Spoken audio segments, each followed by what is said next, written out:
I was working late on my computer, as usual, when my wife came home. She'd been out all evening at another one of her neighborhood committee meetings. She had one practically every night. But that was fine. I was busy with my own projects, and we both kept busy with our own separate hobbies. The desk we shared was piled up with papers and documents belonging to both of us. A picture of us on our wedding day sat on a shelf above the desk, displaying our young and smiling faces on a day that seemed not so long ago. My wife had left her phone on the desk, and it began to buzz and vibrate, indicating a message was coming in. Then another, and another. I glanced at the time, 9:47 p.m. Guess they're behind schedule, I think, turning back to my programming. But then the phone rings again and again. Just as I sit down to continue writing, my wife's phone starts vibrating again. She must have forgotten it in her hurry to get to work. That's unusual for her, since she never leaves anywhere without it. Another message comes in, and I glance over at the screen, trying to ignore it. But I can't help myself from reading the preview. Unknown. We need to talk about last night. You can't just... The rest of the message is cut off. I pick up the phone, thinking I'll just move it to the other side of the room so it won't distract me. For some reason, I can't help but take a look at her messages. Last night was special. You can't just disappear on me, Emily. We have to talk about it. Gulping, I read upwards. That outfit you had on. I can't get it out of my mind. Greg wants your report, but that's not why I'm texting. Come see me again tonight? At the usual? The messages were sent over the course of the last hour, becoming more and more desperate. They were from a number she didn't have saved in her phone, but it was from a local area code. I tried to imagine which one of my neighbors it could be. Who would send these messages? I put the phone back down on the table, feeling a bit frazzled. The code I was decrypting had gone to sleep while I was distracted, and I saw my reflection in the dark screen. The same face I'd always had, but different somehow, older and dumber. A car door shut outside, and I jumped. I put the phone back exactly where it had been and went back to my computer, my heart pounding in my chest as I heard the front door being opened. "Jake?" Emily calls from downstairs, her voice lilting and sing-song. "I'm home late. Meeting ran long." I hesitated, then reluctantly sat back down at the keyboard. "Up here," I said, trying to sound normal. I heard her footsteps coming up the stairs a moment later, and then she appeared at the doorway of my office. "Hey, you're not done yet? You should really take a rest." I turned to look at her. How was the meeting? Lisa was going on and on about the upcoming garden club stuff. She glances over and gets up to grab her phone. You know how she is. She takes a look at her notifications, but if she sees anything unusual, she doesn't show it. "You forgot your phone," I blurt out. She looked up at me, not missing a beat. Did I? I wondered why it was so quiet in there. No emails from work? "Greg keeping you distracted?" I asked, saying the name from the texts aloud for the first time. "Yeah," she replied, dropping the phone into her purse. "I'm gonna go take a shower. Try not to stay up too late, all right?" I nodded and turned toward my screen again. The code didn't make any sense to me anymore. I watched her reflection in the screen as she stopped up in the hallway, picked up her phone, and started typing. The water started running in the shower. I opened a new browser window and searched for Greg Mitchell, Willow Creek. Sometimes you just need to know where to look. The water was still running when I began my search. Little did I know that it would take me 3 days of sleepless nights to find what I was looking for. I printed out everything I could find and covered my desk with the papers. I opened a dozen tabs on my laptop, all with different social media accounts, business directories, and local newspapers connected to Greg. Sarah didn't notice my late nights debugging code, as I had told her, or if she did, she didn't care. She left for work in the morning just as always, drinking her coffee and kissing me goodbye, and already texting with someone before she even got in the car. But now I knew who it was, and this time it really hurt. I don't find anything, but for some reason I continue to look at Emily's phone. I type in my birth date and gain access to her phone again. This time it feels more wrong. I go to her text messages and find the contact with the name Tom. Just Tom. No heart emoji or anything like that, just Tom. I take a deep breath before I open the conversation. I can hear the sound of the shower running upstairs. I press my finger against Tom's contact and open up the conversation. "Missed you at the garden committee meeting today. Lisa wouldn't shut up about mulch. Could have used your smile to get through it," I read. I feel a knot in my stomach. The garden committee meeting. The thing she said she was going to tonight. I had a great time with you last night. I love how you giggle when I kiss the back of your ear. Dean almost caught us in the garage. The look on your face was hilarious. Will you be wearing that blue dress again tomorrow? I check the timestamps and see that there are hundreds of messages between them going back to at least a few weeks. The shower stops. I close the thread and put the phone back on the bathroom sink. Jake? She asks. Did you eat dinner? I cleared my throat and tried to sound normal. Yeah, I ate something earlier. You're working too late, babe. Don't stay up too much longer, okay? My eyes shoot open. I'm almost done, babe. I open a new terminal window and start typing random shit just to look busy. I hear Emily come up the stairs, and a moment later she's standing in the doorway. She's wearing a bathrobe and her hair is still wet. Tom and Lisa are having a barbecue, she says, standing in the doorway. I think we should go. You need to get out of the house. I kept typing, afraid my face might give me away if I looked at her. Tom and Lisa, huh? Yeah, Dean and his new girlfriend are going to be there too. It'll be fun. Delete, delete, delete. Jake, did you hear what I said? I did, I reply. That sounds awesome.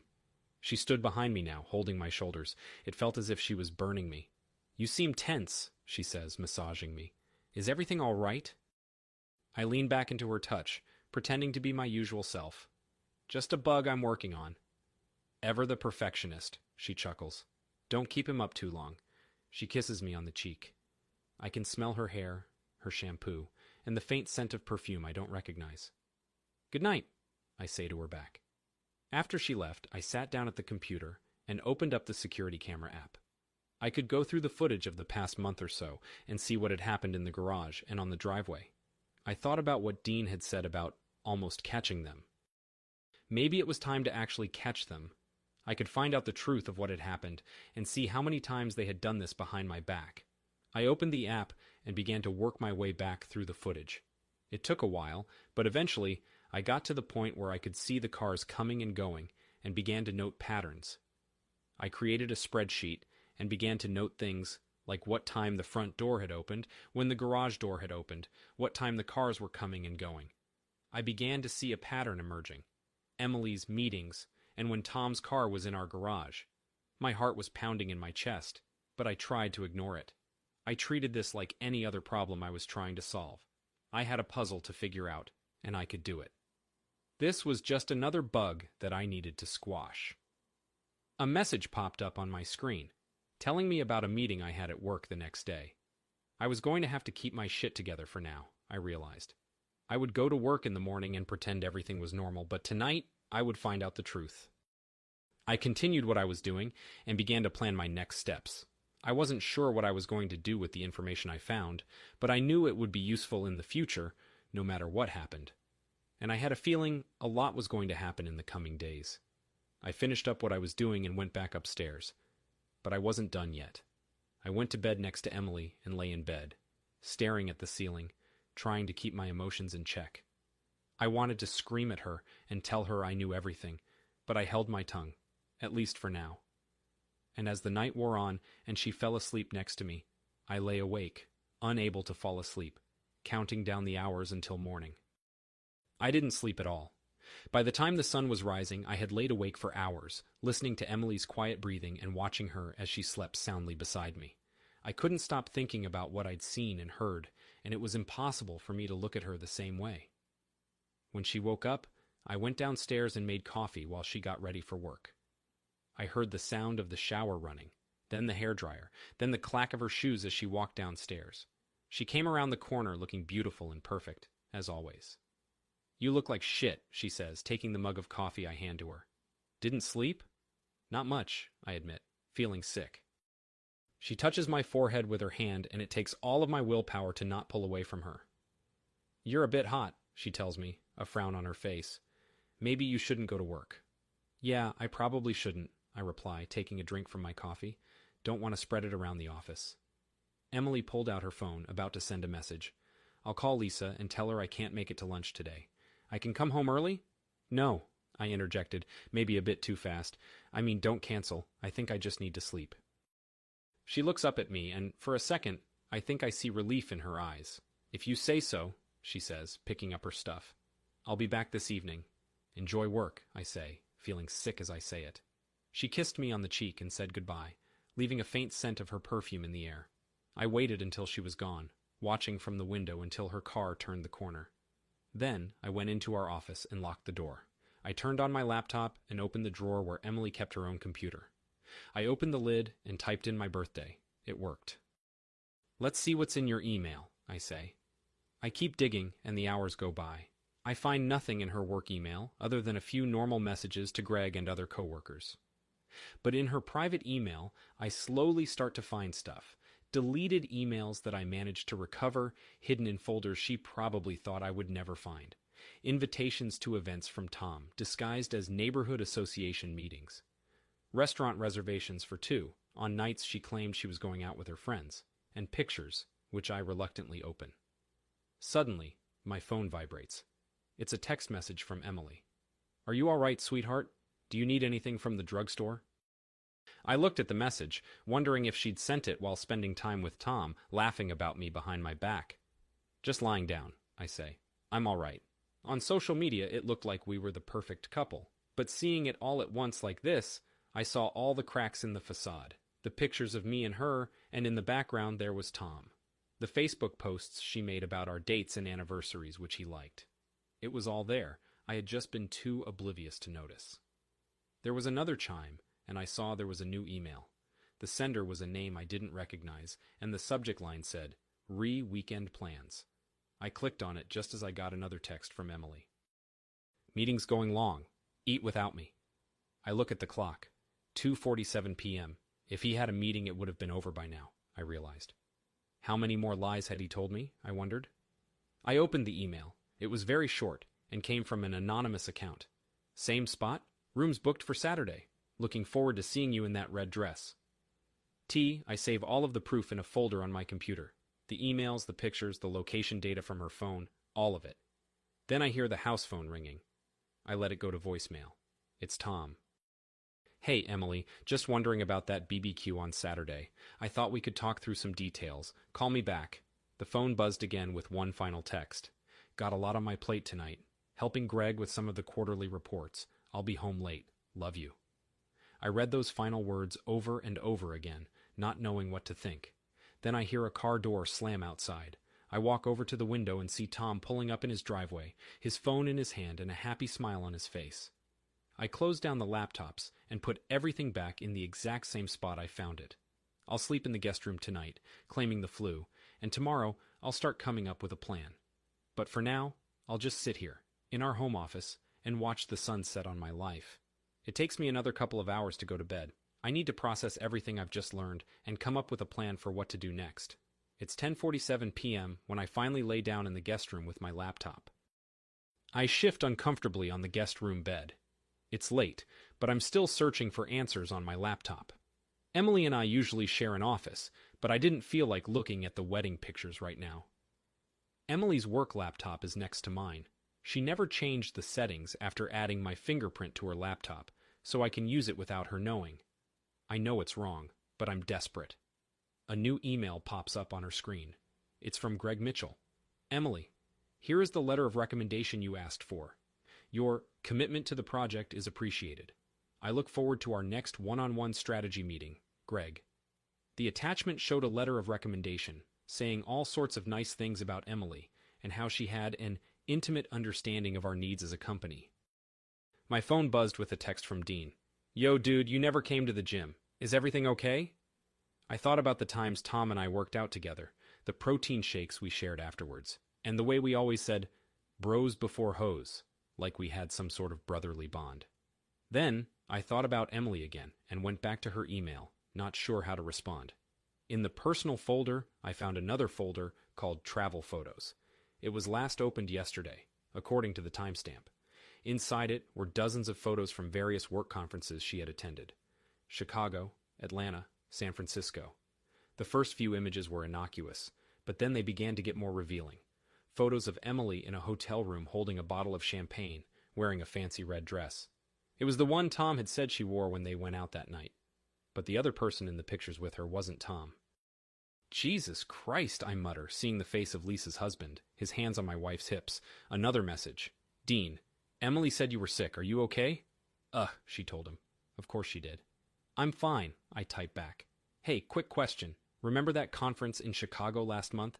He replies right away, asking, Yeah, it was a crazy weekend. Why? Emily told me you went too. Was it a work trip? 3 dots appear, disappear, appear again. Finally. Must be thinking of a different weekend, man. Haven't been to Chicago since college. I check the pictures again. Dean is in the background of a hotel lobby, his arm around Emily. Okay, sorry, I reply. I sit down at my computer and open up a program I wrote a few years back, which will allow me to recover the deleted emails. I run the software, and a moment later, I'm looking at Emily's deleted emails. There's a long thread of emails between her and Greg. It goes back months, and as I read, my fears are confirmed. They've been sleeping together, and it looks like she's been cheating on me with him for quite a while now. I see a new email pop up at the top of her inbox and open it up. It's from Lisa's husband, addressed to Emily. Miss our strategy sessions. Marriott next week.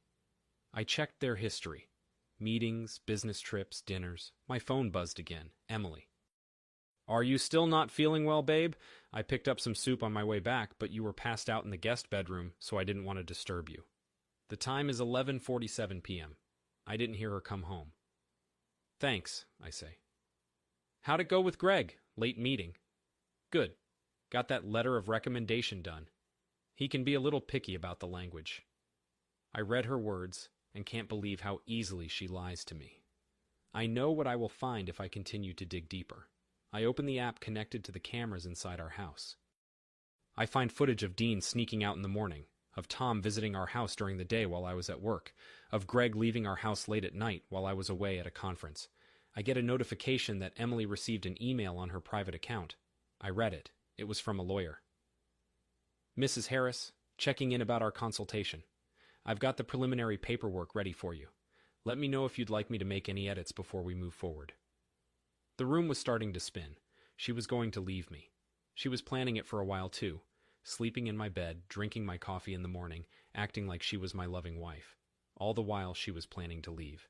I continued to copy files, making sure to get the dates and times on everything, to keep track of all of it. I was treating it like a computer hack, like a breach which needed to be contained and monitored. I was going to keep track of everything. I needed to know the whole story. I had to know the truth. Another text came in from Emily. Hope you're feeling better tomorrow. Don't forget Tom and Lisa's BBQ this Saturday. Everyone's been asking about you. Everyone. I closed the laptops again. The room fell into darkness. I would begin calling people myself tomorrow. For now, I just wanted to let it all sink in. I wanted to let it all sink in before I went to sleep and let a new day begin. A car door closed outside. Steps on the front walk. Emily's key turning the lock. I remained silent in the darkness of the guest room, listening to her walking around in our home. I spent the next 3 days mostly in the guest room. I told Emily I was sick. She didn't seem to mind. I could hear her doing the dishes, taking a shower, watching the evening news. I declined everything she offered me and called in sick at work. It was a good excuse to buy some time. I needed to buy some time, to let the new reality sink in, before I could proceed with my investigation. The following morning, I woke up in what had become my home office, formerly the guest room. I had transformed it over the past few days, setting up my laptop and bringing in all of my documents, organizing them by date on the bed. I needed to keep track of everything. I had a lot of work to do in the coming days. No, weeks, years. It was 9:15 a.m. I had an appointment in 15 minutes with a divorce lawyer I had found. Her office was far enough away that I didn't need to worry about Emily finding out. I heard the shower running upstairs. Emily was getting ready for work. I grabbed the documents I needed for my meeting and put them in a briefcase.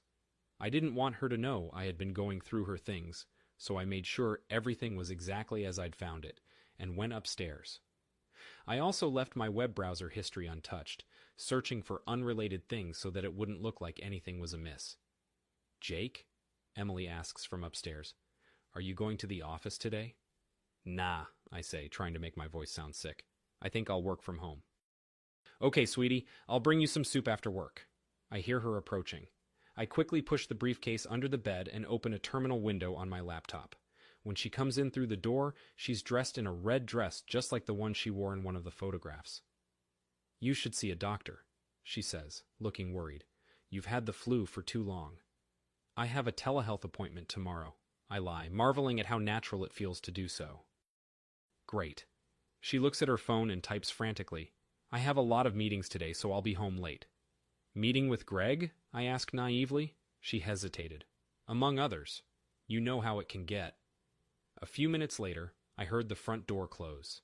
I waited 5 minutes, then got my briefcase and walked to my car parked 2 blocks away. It was a 15-minute drive to the offices of Walsh and Associates. I took the elevator up to the 12th floor. Mr. Harris, says the receptionist. Miss Walsh is ready for you. Caroline Walsh's office is neat and professional, which is a good thing for a divorce lawyer. Take a seat, she says, pointing to a leather chair. You said over the phone this was a private issue? I set my briefcase on her desk. I just want to make sure that everything we're talking about stays between us. Okay, so, lawyer-client confidentiality. No, I cut him off, unlocking the briefcase. I need more than that. I need to know that you won't say a word to anyone until I tell you to. She raised her eyebrows as I pulled out some papers, photos, and USB sticks.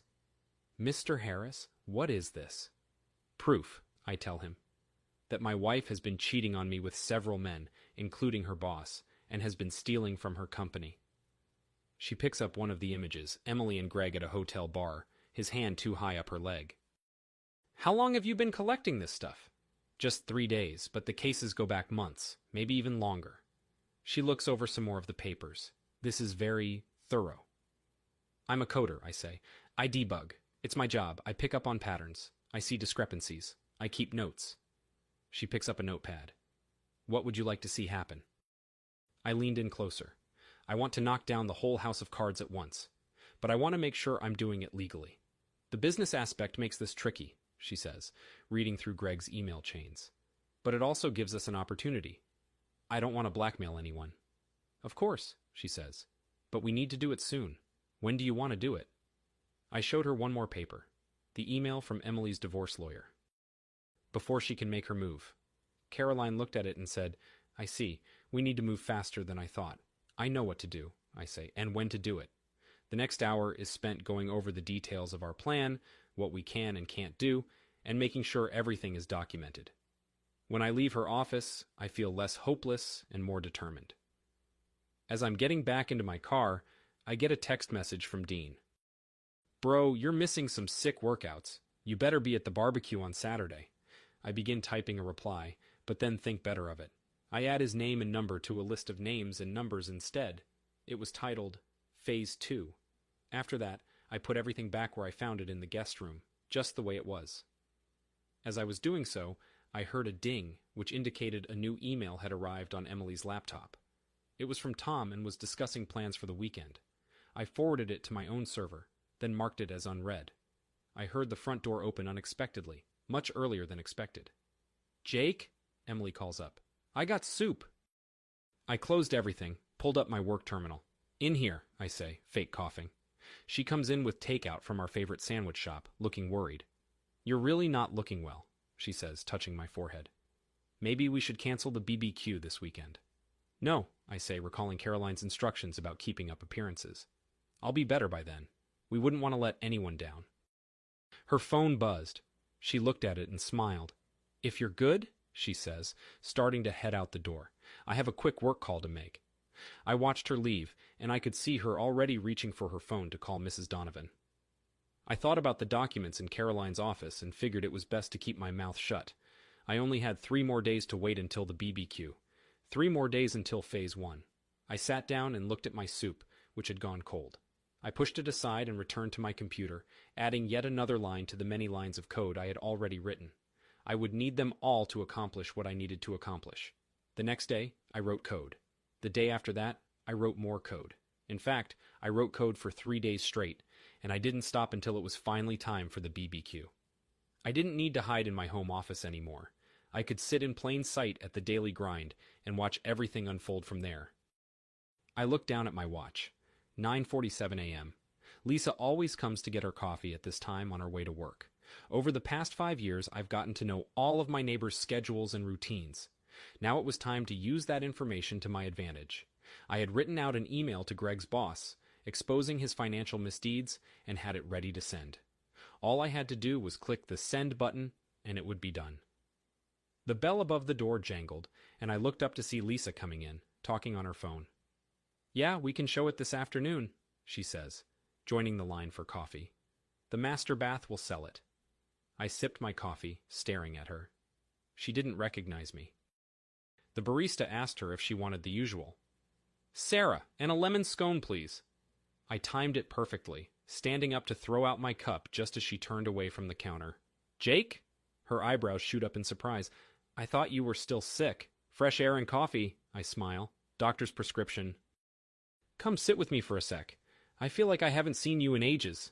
I pointed to an empty table in the corner, away from anyone else. "How are you holding up with the open houses?" "Oh, you know how it is during spring market," she chuckles, taking her seat. "It's a busy season." I opened my briefcase, about to take out the envelope, and said, "And speaking of never boring, there's something I want to talk to you about." She got a message on her phone, took a quick look at it, and put it back down. "What is it? Emily told me you've been acting a little strange the last couple of days." "That's sort of what I wanted to discuss with you." I pull out a manila envelope and set it down in front of us. "I found out some stuff that I think you should be aware of." The barista brought Lisa her coffee, and when she left, Lisa ran her fingers along the edge of the envelope. "What do you want to say, Jake?" I begin. "I didn't know if I should give you this, but ultimately, I think that if it was me, I'd want to see it." She took out the pictures and showed them to her. There were images of her husband in hotel lobbies, pictures of him with Emily captured on security cameras, time-stamped for proof. It can't be. There's more," I say softly, pushing over printouts of email conversations. "The work trip to Chicago? He went with someone." She reads it, and I observe her reaction, noting the different emotions she goes through. Shock, disbelief, anger. "Does Emily know?" she asks. I didn't need to say anything. She could see it on my face. "Oh God," she says. "How long have you known?" 3 days, I admit. It's a lot to take in. She took my hand. "We need to talk about this somewhere more private." "I know you might not be ready." "No," she interrupts. "I want to hear it all, everything." I looked at my watch again. "I have an appointment downtown in an hour, but tonight," she says. "When Tom goes to his poker game, he won't be back for hours." I hesitated. "Are you sure that's appropriate?" "Jake," she says, "I just found out my whole life is a lie over a cup of coffee. I don't give a shit about manners." I nodded and took out my phone. "I'll text you when I'm leaving the office." "How about 8?" "Perfect." She picks up the proof with shaky hands. "And Jake, I appreciate you letting me know." And with that, she left.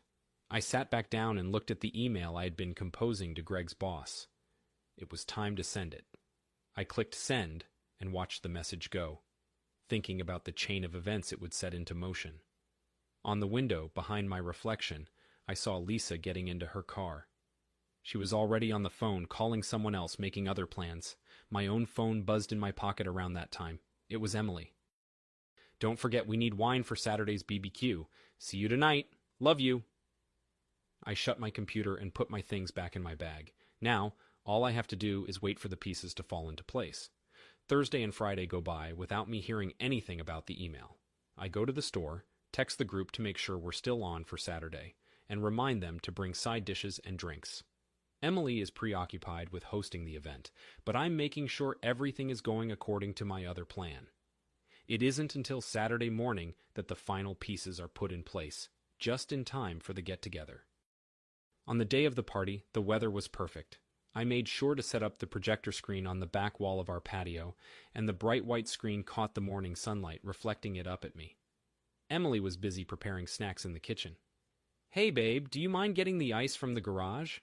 Tom just texted they're going to come over early to help us set up." I patted my pocket to make sure the USB stick was still in there. "No problem."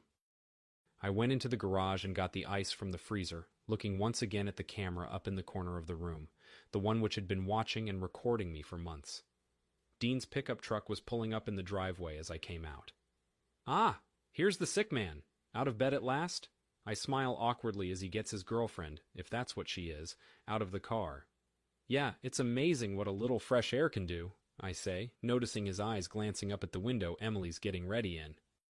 Tom and Lisa show up a few minutes later. Lisa gives me a look. "Jake, I'll grab those ice bags for you," Tom says. He nodded and took the cans of beer, walking through the garage and out to the backyard. The backyard of my house. Our house.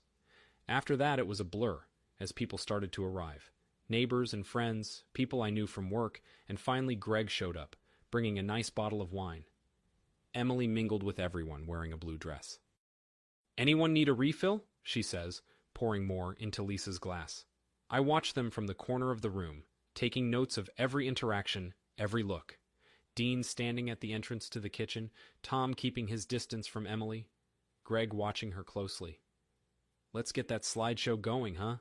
Tom asks, ever the willing neighbor. "Jake said something about vintage pictures?" I shook my head, trying to remain calm. "Just want to wait for it to get a little darker," I said. Emily trailed off in the middle of a sentence, looking confused. "Slideshow? You didn't say—" "I thought it would be fun," I say. A little throwback. The sun is beginning to set, and the guests are having a good time. I hold my finger close to the remote control. Lisa is standing by the entrance to the kitchen, filming with her phone. We had decided to film it, just in case. "Hey, if I could get everyone to gather around," I call out. "Emily and I would like to say a few words." The crowd began to shift, arranging themselves to face the screen. Emily came over and stood next to me. She was wearing the same perfume she had worn to Chicago, making me nauseous. "What photos did you choose?" she asks me hesitantly. Some good ones," I answer, hitting play. The first couple of slides are nothing to write home about. I explain them as they go up on the screen. "This is a picture from the block party we had last summer," I say, as the photo of us all by the pool comes up. That felt like forever ago. But then the timeline changed. Surveillance images, zoomed in and enhanced. Hotel lobbies, intimate moments. I heard Emily gasp next to me. "And then the next series from a few months ago," I say. "Emily, you want to fill us in on the Chicago conference?" More pictures began to appear. Emily and Greg at a bar. Emily with Tom in our garage. Emily letting Dean out of our house at 5 a.m. People gasped. Someone dropped a glass and it shattered. "Jake," Emily says, her voice trembling. "What the fuck are you doing?" "Reminiscing," I answer, making sure everyone can hear me. "Isn't that what friends are for?" Greg took a step forward, his business sense kicking in, and said, "I think that's enough." "Oh, we're not done yet," I say, opening up the email chains. "Now, these are some interesting conversations about promotions and referrals. Great job, Greg." Lisa's cell phone camera is showing everything. The backyard in disarray, the masks of civility coming off and revealing the truth. Emily tried to grab the remote from me. "Why?" I ask, keeping it away from him. "Isn't that what we're all about? Sharing with our neighbors? Loving community? Big happy family?" Finally, he shows me the images of the other visits, from the same time period. "Honestly," I continue, "I think we should all be grateful for how much we know about each other, about how well we know each other." The projector kept playing and people were getting up and leaving the theater as everyone began to talk in alarm. "Who knows?" she asks. I looked at my phone for a second, checking the time. "Oh, about 10 minutes ago, Greg's CEO, their board of directors, and their business ethics committee." The backyard cleared out in a hurry after that, and I didn't need that USB stick anymore. "Let's have a conversation," Emily says, as the night creeps in around us. "Yeah," I reply, as our final visitors shuffle off. "Let's." The drive home is quiet. I'm still trying to process what happened, replaying the images of death and destruction in my mind. We get back to our house 20 minutes later, and I take the keys from my pocket to let us inside. I turned on the slideshow and began with a few innocuous images. We stood outside in the backyard on the deck. Several neighbors gathered around. "Oh, that's from last Christmas!" Emily laughs, pointing at a group photo. Her voice carries that perfect hostess timbre she's perfected over years of deception. I was about to turn off the TV when I stopped myself, looking at the picture of Tom with his arm around Lisa and his gaze directed at my wife. "It is," I say calmly. "A lot can happen in a few months, huh?" I clicked on the remote and another picture appeared. This one showed Greg and Emily in a hotel elevator. He had his hand on her lower back. The sound of a wine glass breaking came from my left. "Jake," she says to me, breaking her perfect posture. "What are you doing?" I went to the next slide. Emily and Tom were standing in the garage, kissing. talking about memories, I say, raising my voice so the others will hear.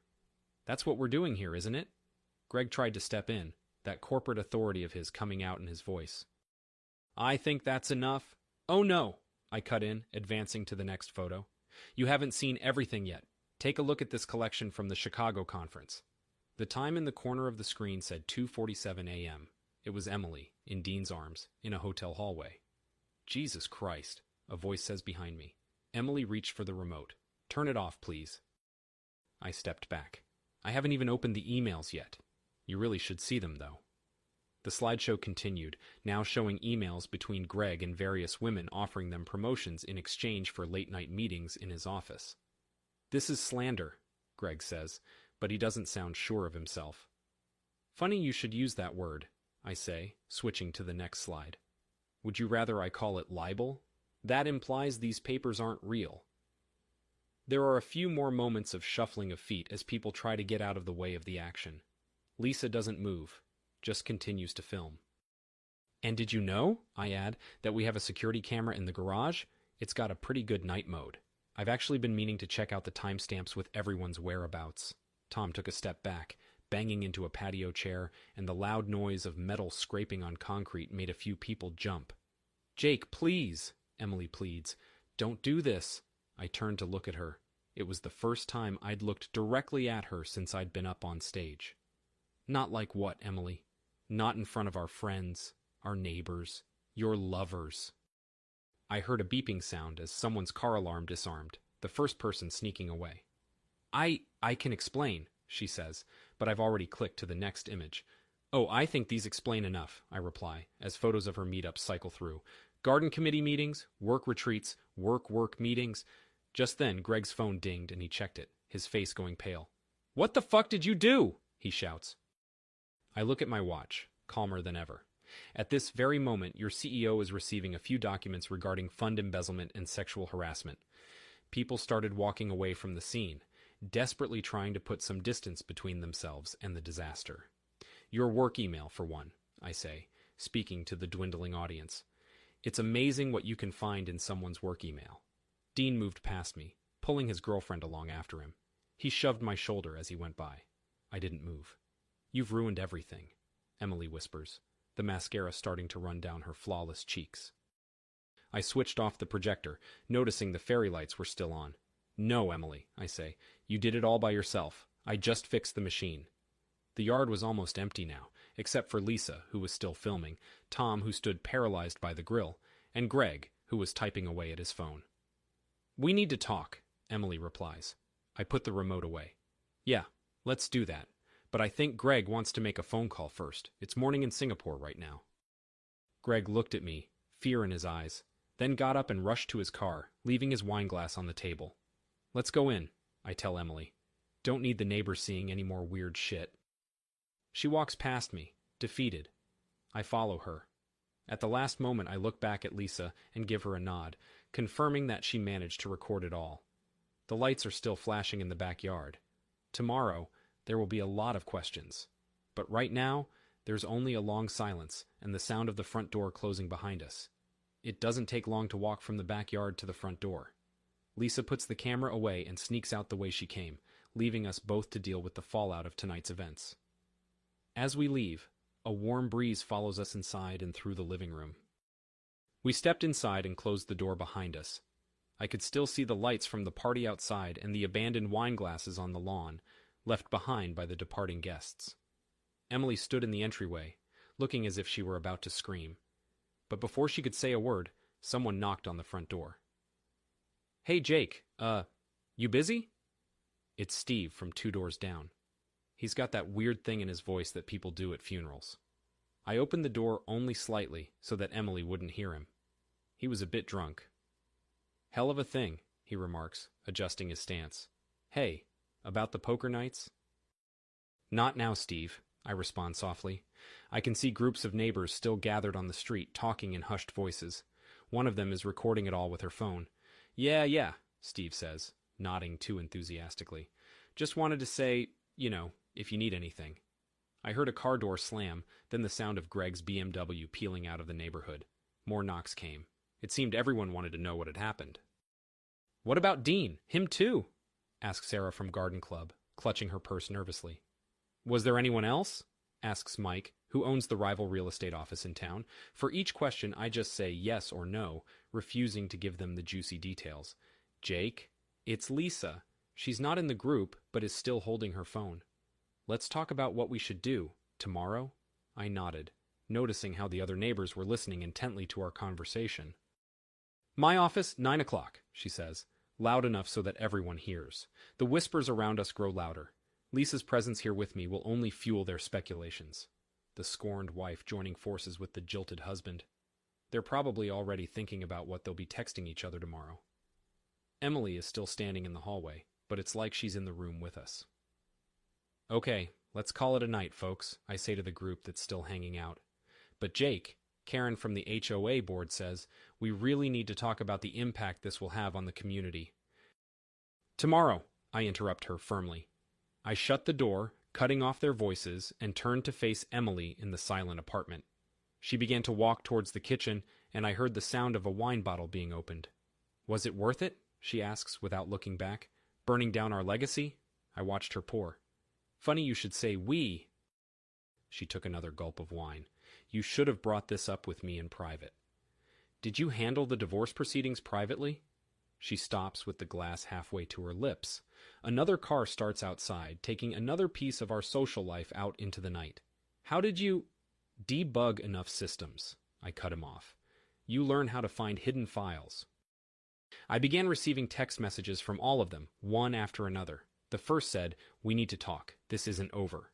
The second said, whatever you think you know, you're wrong. And the third said, my lawyer will be in touch. Emily saw me looking at my phone. They'll come for you, she says. All of them. Yeah, maybe, I say, slipping the phone into my pocket. But I'm not the one who signed the corporate papers allowing special privileges in exchange for hotel meetings. She gasped, surprised that I had found those files. There's a camera in the garage? She asks a beat later, since last year, after that break-in. She chuckled dryly. All this time, observing, collecting data, just like one of your computer programs. Debug enough systems, I say, and you start to see patterns. I received a few more texts from my neighbors after that, wanting more details, but I ignored them. So now what? Emily asks, putting her empty glass on the table. I can see the last guest leaving through the window. Right, I say, standing up. I'm going to go pack. Lisa's lawyer wants me to meet with him first thing in the morning. Lisa's lawyer? She has some documentation to share. Tom was clumsy with their finances. She sits down at the table, looking more and more guilty by the second. The lights outside turned off finally.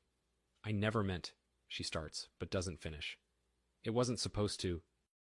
Save it for the depositions, I say, cutting her off and going up the stairs. I'm sure Greg's lawyer will want to hear all about how nothing was supposed to happen. Jake? I heard her voice call up the stairs after me, and I stopped. Did any of it happen? She asks me this after 5 years of marriage. Debug enough systems, I say one last time. You learn that the hardest bugs to find are the ones that were always there. I drive through the night and find my way to the expensive hotel I reserved in advance.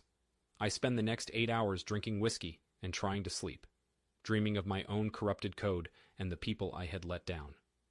When I wake up, it is Tuesday morning. The next day felt strange at first, as if nothing had happened. The sun was shining through the windows of my home office, illuminating the dust particles floating above the banker's boxes filled with my 5-year marriage. I received another text message from Dean. It was his 5th after midnight. Come on, man, let's talk this out. Bros before... I didn't even finish reading it before I blocked his number. The messages from all the other friends and family members were archived in a separate folder on my phone. Caroline Walsh's office looked the same as usual, but as I sat down on the leather chair, I realized that this meeting would be different. The judge liked your notes, she says, passing you a fat file. I've never seen someone so organized. I'm a stickler. Lisa was sitting next to me with her own pile of papers. After the last few days, we'd become unlikely allies. It's Tom's lawyer, Lisa says. He wants to have a mediation. I'm sure he does, Caroline replies, laughing. He knows what we have on him, and he wants to mitigate the damage. I received another text message. It was Emily's lawyer again. I ignored it. Greg is on administrative leave, Lisa continues, reading from her notes. Ethics committee meeting next week. And it didn't take long before the people she had relied on to keep her job safe were gone as well. Have you heard anything from Dean? Caroline asks, jotting down notes in her neat handwriting. He's trying to rebuild his training business, I say. Turns out the husbands of his clients didn't like him fucking their wives. Someone knocked on the door and Caroline's assistant came in with coffee for all three of us. Got the counteroffer from Emily's lawyer, Caroline says, flipping open a document on her tablet. They're getting nervous. I took a sip of coffee, enjoying the bitter taste of it, then asked, what are they offering? Full confession, uncontested divorce, she moves out, takes her personal effects. And in return, we're supposed to pull the corporate evidence from the ethics review. She thought for a second and said, that would save Greg's career. And so is Emily's, I say, putting my mug down. Her career, it's her whole life. She looked at me, almost sympathetically. It's a generous offer, think about it. My phone buzzed again, this time with a message from Mrs. Peterson. Hi, Jake, just making sure you're doing okay. We all miss Emily at book club. I blocked her number. What do you think? Lisa asks gently. Outside the office window, the city stretches out before me, a tapestry of secrets and lies. No, I say. The evidence remains. Caroline agrees and begins typing a response. I figured you would say that. I'll write the rejection for you. A second later, I received another text from Tom. You're ruining people's lives here, Jake. For what? A few mistakes? Lisa saw the text and frowned. They're all messaging you, aren't they? All the time. Dean's wife left him. Good, Lisa says, satisfied. Karen said Emily's been living with her sister in the city. We continue to talk about dividing up our lives. The hearing is next week, Caroline says, shutting a folder. It's all going off without a hitch. Lisa got up and started to gather her things. What do you say we have dinner tonight? Sarah is hosting some sort of support group. Sorry, man, I say.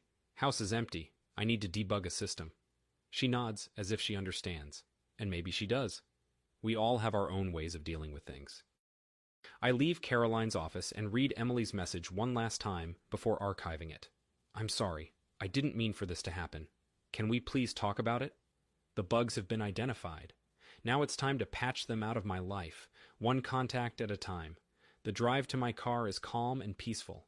Tomorrow, I'll meet with my lawyer again, but tonight, I'll continue with my debugging and reporting. I'll be prepared for the next chapter of this story. In the car, I delete every single message from Emily. I drive home and spend the rest of the day working.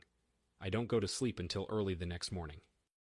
A moving truck drives away from our home. It's filled with my wife's belongings. She left for work this morning and hasn't come back. I just watched the last box disappear inside it. My phone pings. Lisa, all clear? I have people asking about the property. Just finished, I text back. Tell Sarah she can stop pretending to water her flowers.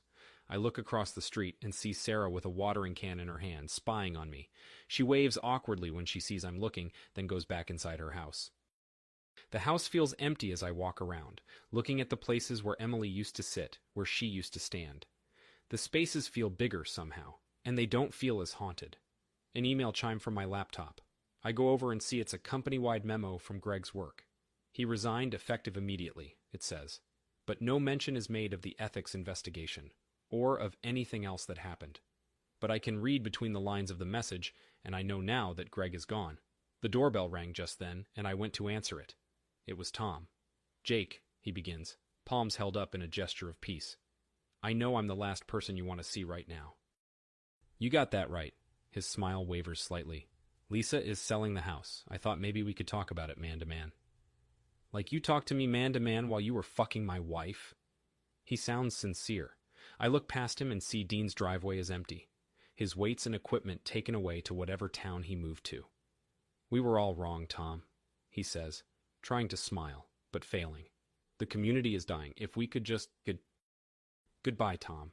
I shut the door on his protests. The phone buzzed with another text message. This one from Emily's sister. She feels bad, Jake. Maybe one day. I blocked the number, and the notification disappeared. My home office, my office, was filled with screens. I was looking at a few houses in the city, applying for jobs, and trying to figure out what to do next. Lisa texted me, Coffee? Need to talk about some stuff. Same spot, 20 minutes, I say. Then I get my keys. The cafe is crowded with people who have no idea the foundation of our little social group has just been shaken to its core. Lisa is over at a table, waving me over. She has already ordered our coffee. The divorce came through this morning, she says. Tom's not fighting it. Good. And the ethics committee called me, she says, spinning her spoon around in her coffee. They want to know if I'm going to press charges for the stolen money. I relaxed in my seat, letting her think it over. Are you? I don't know. Part of me just wants to scorch the earth. And the other part? She looked at me and let out a sigh. Part of me is tired of it. I glanced out the window and noticed a few of our neighbors were outside, averting their eyes as they went by. One woman even looked in at us from the street, her eyes wide. I'm going to sell the house, I say. She nodded. Where are we going? Somewhere in the city. Got a job at a tech company. Figured I'd start over. Nice. I think I'm going to try Seattle, West Coast, new beginnings. My phone buzzed in my pocket, and I pulled it out to see another blocked number. Probably Dean trying to call me again. You know, Lisa says, for people who were so used to keeping up appearances, they sure didn't stand up to scrutiny very well. That's the thing with bugs, I say, sipping my coffee. When you uncover one, you usually have to start from scratch. We said our goodbyes outside the cafe, our initial camaraderie transforming into a genuine connection. No lies, no role-playing, just mutual understanding. When I returned home, I stood in the empty living room where Emily had once orchestrated her elaborate charade. The walls were bare, save for the faded outlines of the photographs that had once adorned them. An email notification appeared on my laptop, an offer on the house. It was more than I had anticipated. The buyer's name was listed as a young couple, eager to start their lives in a new neighborhood. I considered leaving them a note explaining the twisted game of deception that had unfolded here, but I decided against it. Instead, I accepted the offer and sent the necessary paperwork, disclosing only the structural issues that needed to be addressed. As I watched the sun set over Willow Creek, I felt a sense of closure. Tomorrow, I would finalize the sale, pack my belongings, and leave this place behind. A fresh start, free from the web of lies that had ensnared me. But before I did, I opened my laptop one last time. I had one final message to write. Debug report. System review complete. Major faults detected and quarantined. All right, everyone's presentations are done. Nick, the manager, said as he tried to move the discussion forward. Excuse me, I haven't. I recently found out something. Nick interrupted me and began to speak. There's apparently someone in this department who didn't graduate high school and is just a part-timer. Meetings should be for employees only. Absolutely right. His lackey, Mike, of course, agreed with Nick. I'm leaving. After leaving the meeting room, I started to shut down my computer. I noticed that an email had arrived, not in my personal inbox, but in the company's shared email. Thinking, there's no point in speaking up, no one will listen, I went home quietly. The next day, I heard a commotion from Nick's desk. He was staring at his computer screen, his face pale. Nick? Is something wrong? Mike looked at the screen with him. And he turned even paler than Nick. Why is he so angry? Knowing the reason for Mike's distress, I thought to myself, serves them right. My name is Adam.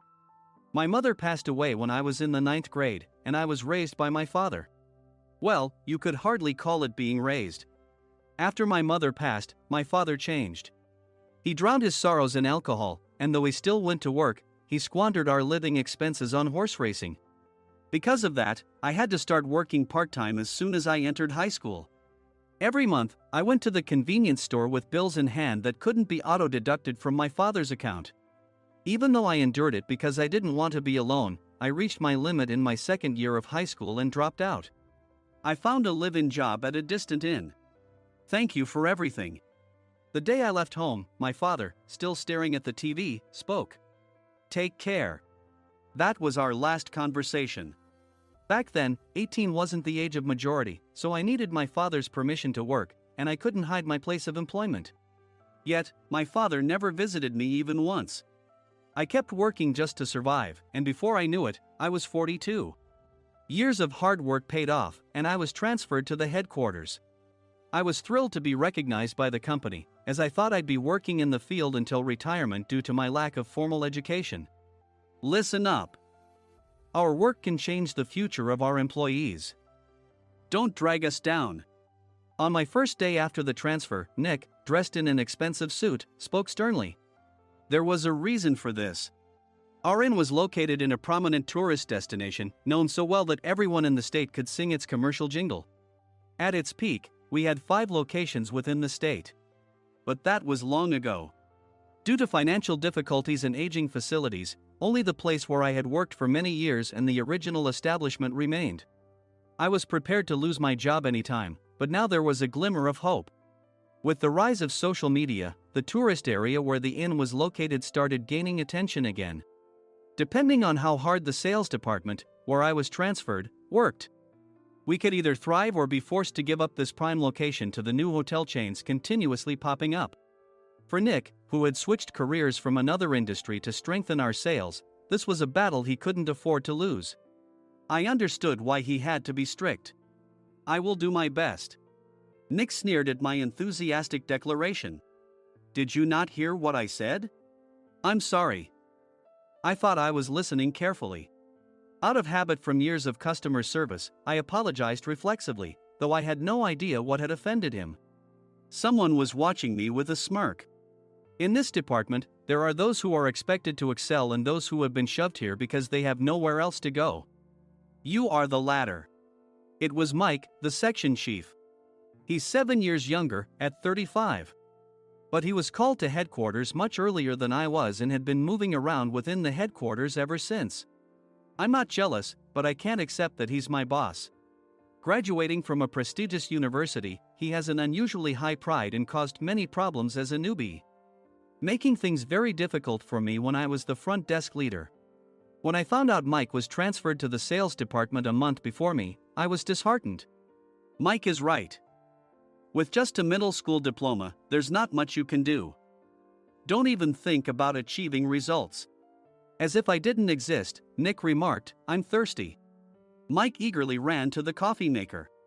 It seems Mike is Nick's lackey. I regretted being happy about my transfer to headquarters, wishing I had stayed on site forever. Send a direct mail to every company on this list by the end of the day. Nick only assigned me tasks that even a new graduate could handle. What? There are over 1,000 companies. You want me to send to all of them by today? Yes, if you and your fellow misfits split the work, even those with nowhere else to go should finish by today. I glanced at the employees typing away expressionlessly. They were worn out from customer service, only thinking about leaving on time, or were women reassigned after having children, with zero motivation for work. Even Sam, a new graduate from the same university as Mike, who was supposed to be among the expected achievers, had no enthusiasm for the job, having joined the company wanting to do customer service. I don't care what they say, I plan to quit any time, he said. Only Nick and Mike were highly motivated, making all the decisions between the two of them. I originally only wanted to work at the inn to survive and had no particular attachment to this job. I swallowed my words, thinking I had no right to reprimand them. About a month after the transfer, Nick told us with a frustrated look. To commemorate the 50th anniversary, we've decided to create a plan exclusive for one group per day. Originally, Mike and I were supposed to come up with it, but our president, Mr. Thompson, insists on hearing everyone's opinions. So, you all get a chance. As Nick explained, Mike began handing out prints. Make sure not to embarrass Nick. If your ideas are half-baked, you'll have to redo them. It seemed that they had printed his handwritten notes by Mr. Thompson, which included several questions and a section for free responses. It made sense why Nick had to seek our input, given that all responses had to be submitted to Mr. Thompson.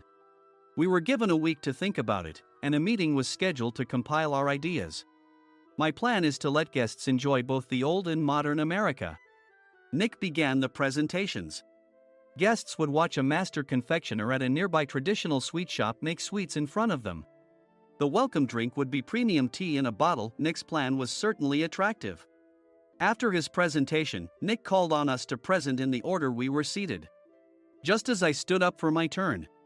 All right, everyone's presentations are done. Excuse me, I haven't. I recently found out something. Nick interrupted me.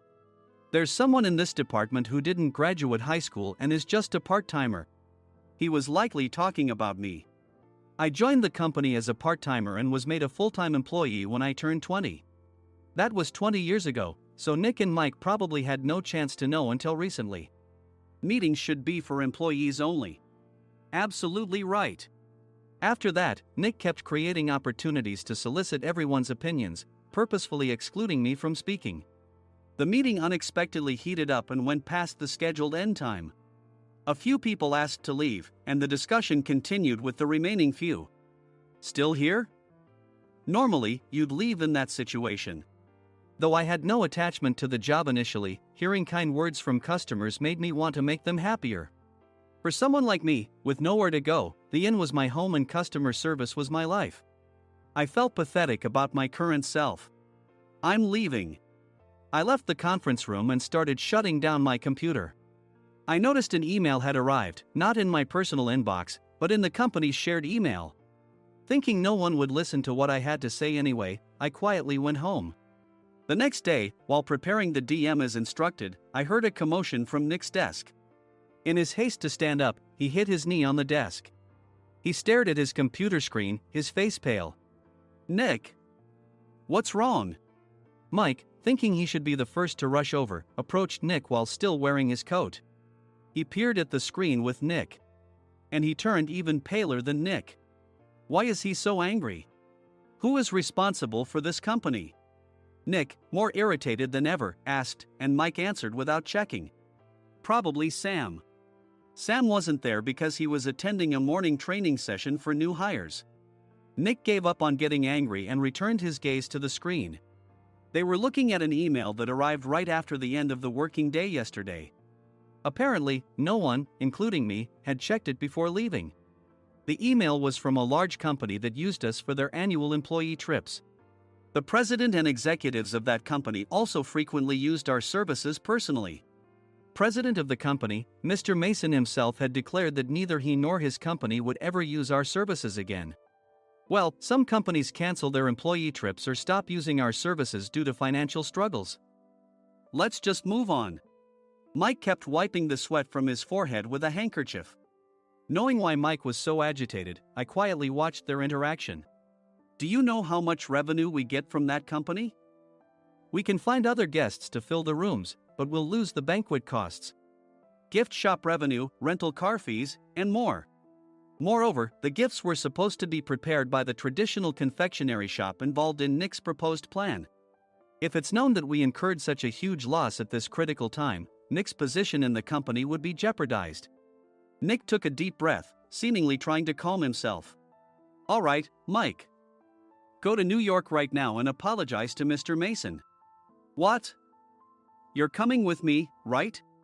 I have urgent work to do. I trust you, which is why I'm entrusting this to you. Please. Mike, believing Nick's sincerity, agreed with a determined look on his face, saying, yes. That's Nick for you. Even if Mike went to apologize, Nick would shift all the blame onto him if the client didn't change their mind. Well, it was Mike's fault to begin with, so it served him right. About 3 hours later, Sam answered a call from somewhere and repeatedly apologized, saying, I'm very sorry.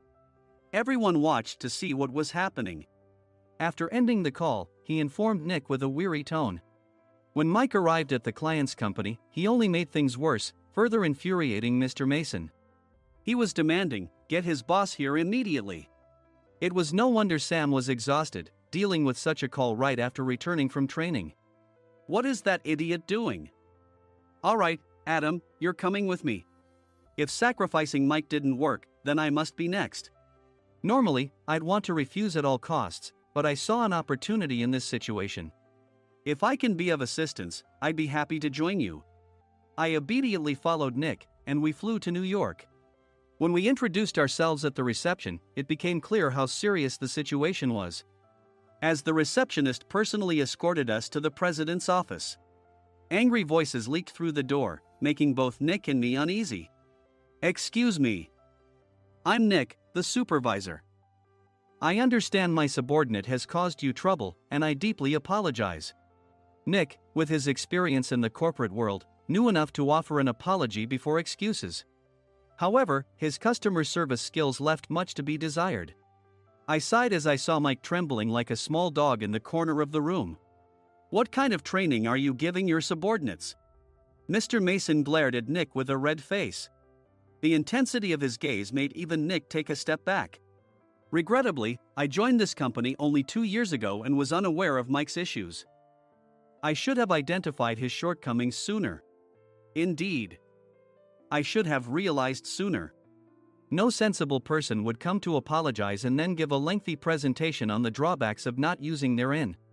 Nick froze, his mouth slightly open. Suspecting the worst, I picked up the documents that had fallen to the floor. It seemed Mike hastily prepared these documents on the plane, listing the disadvantages. Disadvantage 1: if you change the venue for the company trip, employees might suspect it's for cost-cutting reasons, leading to a negative impression. Reading it aloud half-jokingly, Nick snatched the papers from my hand and checked the contents with a furious expression.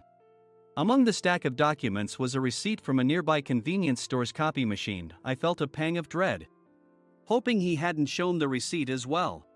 What do you think he said when I asked what kind of nerve he had to do this? I'm very sorry. Faced with the dire situation, Nick must have thought there was nothing left to do but apologize. In a voice smaller than I'd ever heard from him, he uttered words of apology. He said, "I'm a Harvard graduate. I don't believe I said anything wrong." "Mike, what have you done?" Forgetting his plan to pin the blame on Mike, Nick yelled loudly, even in front of Mr. Mason. "I didn't do anything wrong." "You're still saying that? Look at him." Mike pointed at me with a shaking hand. "I was assigned to headquarters in my 20s and now I'm a section chief. This guy only made it to headquarters at 42. Everything I've done proves I was right. So why are we losing the contract?" Having said his piece, Mike collapsed to the floor. "Of course. You were sent there because you had nowhere else to go." Mike never expected to hear such words from someone he looked down upon. He lunged at me, and Nick hurriedly stepped in to stop him. "Mr. Thompson told me Mike is a quick thinker, and to take good care of him." There's no way he was pushed aside. "Don't make things worse here." "He didn't say quick thinker, he said only quick-witted, didn't he?" I don't remember that part." I recalled the many troubles Mike caused when he was a newbie. When Mike was on the front line, his pride was so high that he never apologized to customers. Customer service, especially in our job, doesn't work alone. It brings both good and bad situations. If the front staff or housekeepers made mistakes, or the cleaning company didn't properly clean a room, one had to apologize to the customers regardless of personal fault. Mike, in such situations, would never apologize, insisting he wasn't at fault. This often angered customers, and as the front desk leader, I frequently had to apologize on his behalf. He caused complaints and disrupted operations, which is why he was quickly moved to headquarters. In departments where he didn't interact directly with customers, his quick thinking was beneficial and things went well. But it seemed his flaws were starting to show. Corporate reservations are supposed to be entered into the system by the sales representative. But a quick check yesterday revealed that more than 10 items were missing from the client's reservation. The handover document clearly stated what needed to be prepared. Why didn't you enter it into the system? Why do we have to give them special treatment? Filling rooms near the banquet hall, setting up all the food in advance. Specifying the brand of wine, they're too demanding. No wonder he always angered customers, I thought, feeling a headache coming on. Grouping them in rooms near the banquet hall is for our benefit too. It makes it easier for the staff to set up beds and serve breakfast since everyone's schedule is synchronized. As for the other requests, Mr. Mason suggested them to lighten our load. I didn't know that. Nick finally seemed to realize that Mike was the one who had angered the client. What did you say to them? I just told them we wouldn't give them special treatment anymore. We shouldn't waste effort on things that don't bring in money. I was utterly exasperated at his lack of understanding of customer service. Of course, we shouldn't comply with unreasonable demands. But carrying over successful practices from past stays makes customers feel remembered and enhances their experience. Good memories encourage repeat visits. That's part of our job. I looked down at Mike, who was sitting on the floor. In our job, nothing is a waste.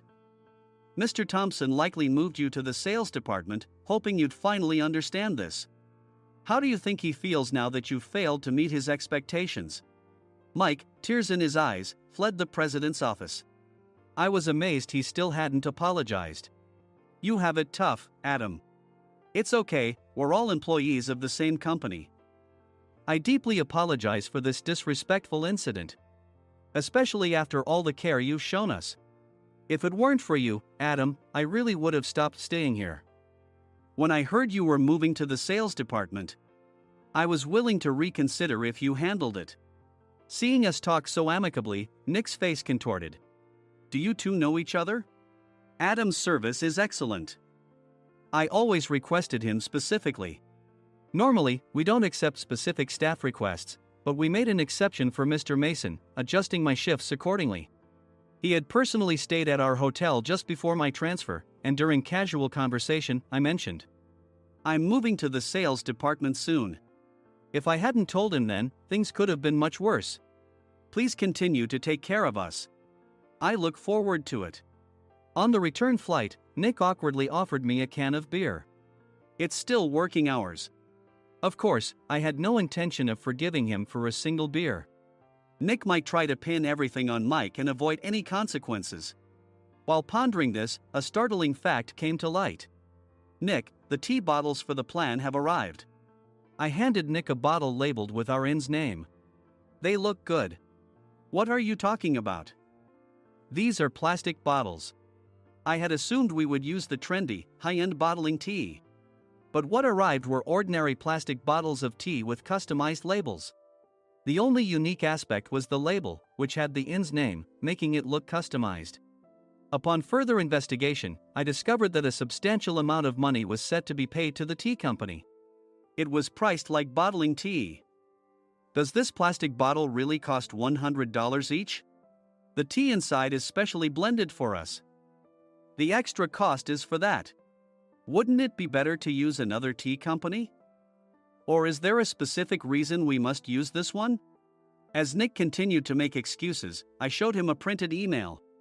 I informed the tea company's president, Mr. Mitchell, that we discovered irregular payments and he confessed. He said you two were high school classmates and planned to split the extra money. That idiot. Why did he confess? That's not important.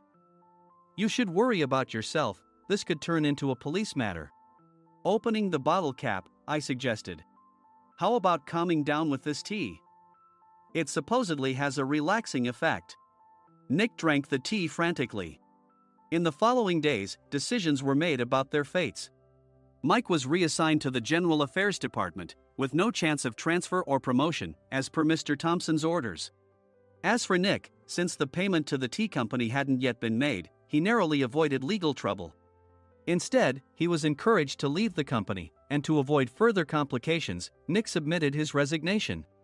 Rumor has it that connections between HR departments have made it difficult for him to find new employment. Even though it was good to have those two gone, something unexpected happened in the sales department. Everyone became motivated and united in refining the 50th anniversary plan. In the end, my plan was adopted. We collaborated with the Tourist Information Center to provide personalized guides. The plan, tailored to the number of guests, was truly special for the 50th anniversary. Hey, is Adam's family coming to stay? I immediately booked that special plan for my family. Sam noticed it on the reservation list and quickly picked up on it. Yes, I'm inviting my father. That's great. I might invite my parents too. I lacked the courage to face my father just as Adam. But here, with the confidence Mr. Mason praised, I felt ready. The 50th anniversary plan was a perfect opportunity to reconnect with my father. I hoped to bring back the days when we could laugh together as we once did.